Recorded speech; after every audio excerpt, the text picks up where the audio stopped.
It all started with a new personal best just 3 days later.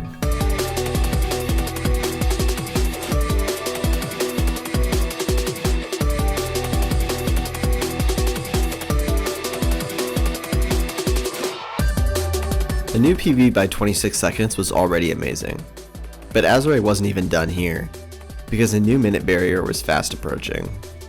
It was the last minute barrier that top runners could achieve at this time, according to the Sum of Bests.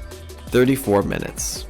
Playing less than a minute off Sum of Bests in any video game was a massive feat, but in a game as hard as Neon White, it seemed almost impossible. But almost and impossible were not words in Azure's dictionary. The only word he knew was victory.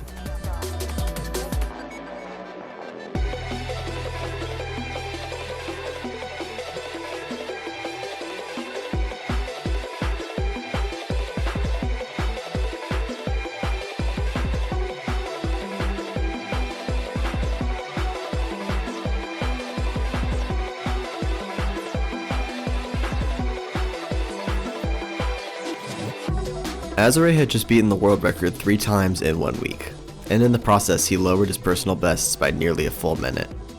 If it wasn't clear before, it was absolutely clear now that Azure was far ahead of anyone else.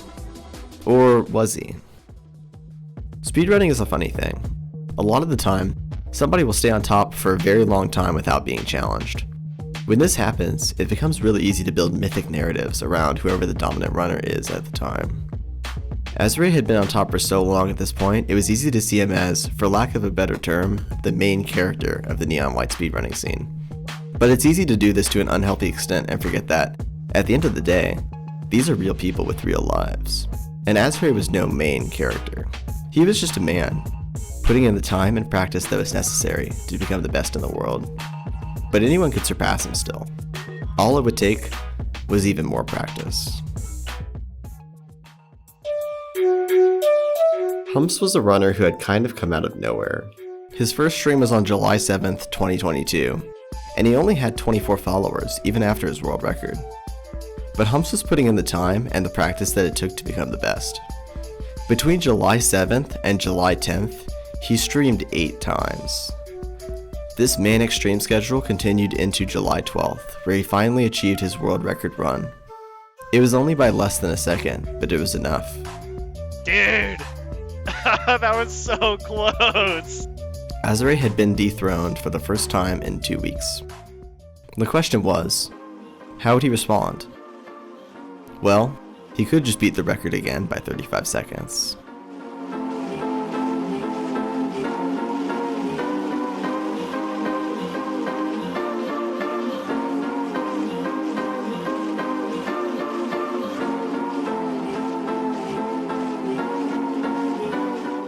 Incredible.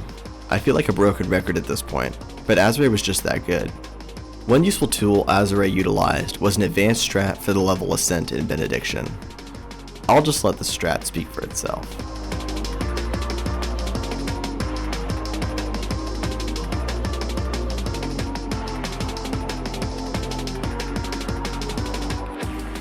Yeah, strats in Benediction were getting crazy. Just days after breaking the 34-minute barrier, Azure was now just 10 seconds away from breaking the 33-minute barrier. It would take an insane run to do it, since Azure would have to play 33 seconds off his Sum of Bests. And indeed, it would take 10 more days for this barrier to be broken. But when it happened, it didn't just break. It was completely demolished. And it wasn't even Azure who did it.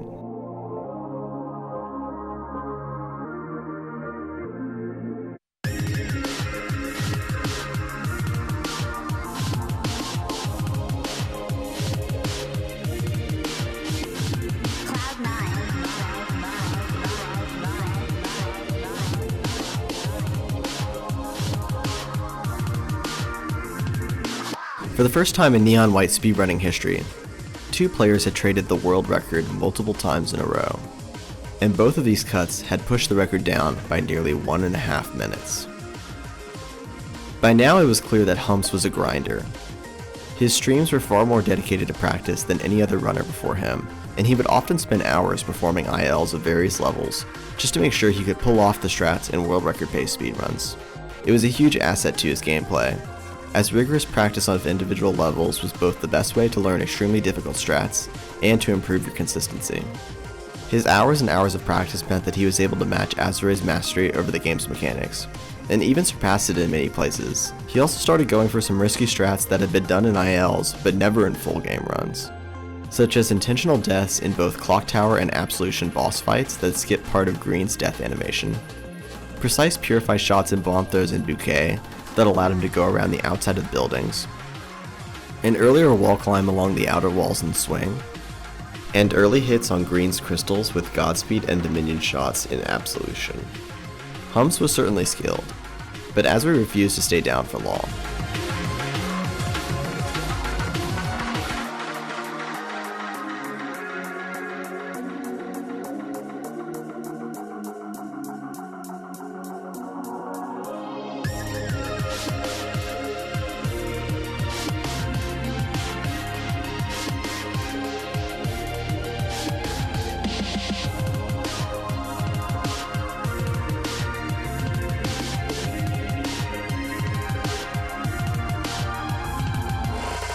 In just 2 days, Azure would take the world record back with just 9 seconds to spare, mostly thanks to the implementation of some of the risky strats that Humps was going for, like the Clock Tower and Absolution Death Abuse and Fast Bouquet.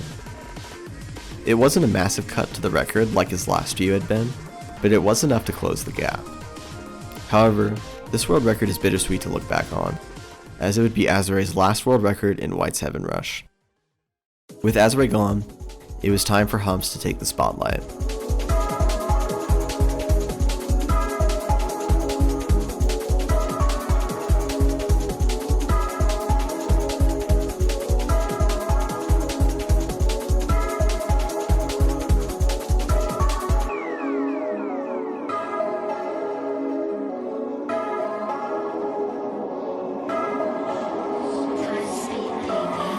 An extremely impressive record. Humps had just broken the 33-minute barrier, a huge milestone for Neon White speedrunning at the time. He had also just become the first player since Taki to break 2-minute barriers in a row. The movement that was being done in runs was starting to get to the level of insanity. This could especially be seen in Apocrypha, where Humps saved most of his time over his previous PB. In speedrunning, a gold split is when you get your best ever time on a split. In this run, Humps golded Escalation, Godstreak, Mayhem, and Trapwire, meaning 4 out of the 10 levels in Apocrypha were being played better than ever before. Very impressive.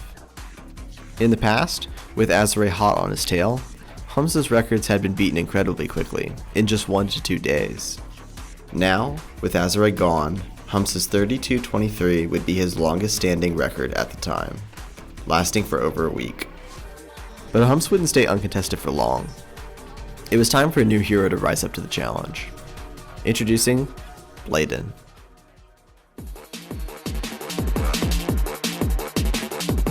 Like Azure, Bladen was new to the Neon White speedrunning scene, but he was also an established streamer who had already earned top times in games such as Titanfall, Solar Ash, Ghost Runner, and Call of Duty Black Ops 2 Zombies. In a very short amount of time, they had gone from a complete novice at the game to a double world record holder, taking both the White's Heaven Rush world record and the Any Percent world record, where you start from a fresh file and beat the game as fast as possible, which requires you to skip through cutscenes and text. Let's take a look at his White's Rush world record.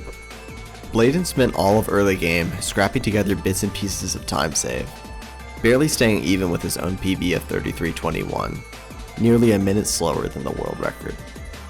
Neon White's early game had pretty much been squeezed dry of time save by this point. Now, you just had to hope that you could play as perfectly as possible until Clock Tower. Once they hit the Burn That Cures, Bladen began to pick up significant time save. They would continue to scrape seconds in Covenant and Reckoning, then save another 12 seconds in Benediction.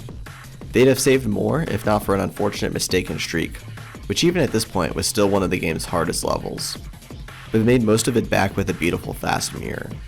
Apocrypha was a back and forth between time loss and time save, but a clean ending and a massive 27-second time save in Fortress put Bladen a minute and 15 seconds ahead of their PB, and about 5 seconds ahead of the world record. One clean Holy Ground later, and it was time for the third temple. If Bladen couldn't get 5 cycle skip, the world record would be a lost cause.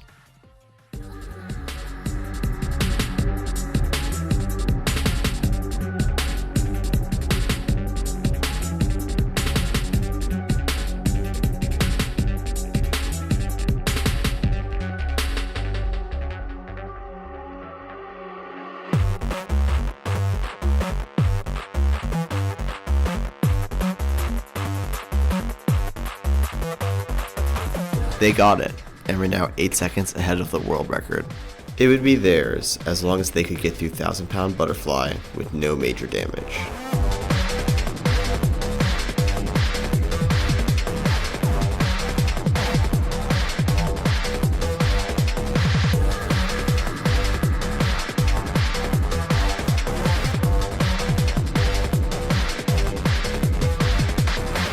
Bladen completed 1,000-pound butterfly in a blindingly fast 2 minutes and 8 seconds, the fastest it had ever been done in a run. They were now a whole 20 seconds ahead of the world record. Neon Green was the only obstacle left, and he stood no chance against this gamer. Once the fight was over, Bladen had claimed the world's first sub 32 minute time. Holy shit, dude! We're fucking gaming! Holy shit! Holy shit, dude! By this point, White's Heaven Rush was approaching the barrier that was destined to be the most important in all of its world record history. Sub 30 minutes.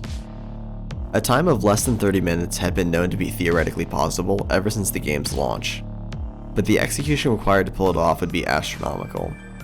Even at this point in the game's history, with the world record seemingly so optimized, there were still many ILs that had not been matched in real-time runs yet.